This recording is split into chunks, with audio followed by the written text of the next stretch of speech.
প্রধানমন্ত্রী হিসাবে জননেতা জনাব সিনিয়র ভাইস প্রেসিডেন্ট রাজশাহী মহাশাহী বালিকা বহুমুখী উচ্চ বিদ্যালয়ে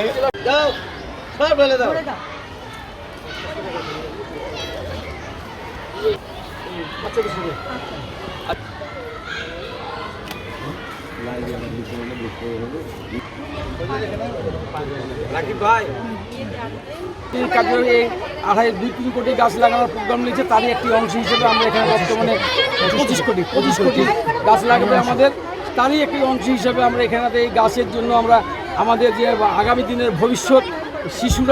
আমাদের শিশুরা ভবিষ্যৎ, এনারা পারিবারিকভাবে আমরা বাড়িতে তাদেরকে গাছ লাগানোর উৎসাহ করছি। তারা যে বাড়িতে সবাই বাসাতে নিজের গাছ লাগাতে পারে, তার জন্য আমরা তাদেরকে আহ্বান জানাচ্ছি বা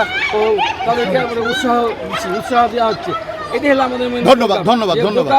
গোটা জাতিকে আমরা ডোর টু ডোর গাছ পৌঁছে দেবো, তারা সকলেই যেন গাছ লাগাতে পারে, সকলেই যেন গাছের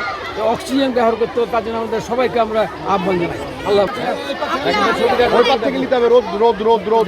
সিনিয়র ভাইস প্রেসিডেন্ট রাজশাহী মহানগর বিএনপি জননেতা জনাব নজরুল হুদা বৃক্ষ